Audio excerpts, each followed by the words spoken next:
What if loading user data could let an attacker own your server?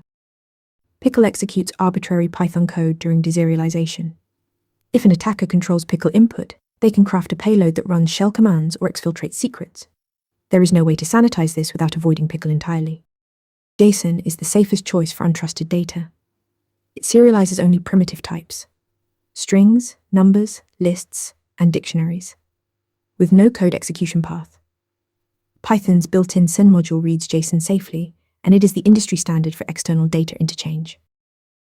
Parsing JSON is step 1. You still need to validate structure. Libraries like Pydantic let you define type schemas that enforce field names, types, and constraints. If incoming data does not match your schema, Pydantic raises a validation error before your application logic ever touches the data. Beyond JSON, MessagePack offers compact binary encoding with the same safety guarantees. Protocol buffers enforces a strict typed schema. If you need YAML, always use safe_load, never YAML.load, since full YAML also supports arbitrary object construction. If you absolutely must use pickle, say, for machine learning model weights, restrict what it can unpickle. Subclass unpickler and override find _class to whitelist only known safe types.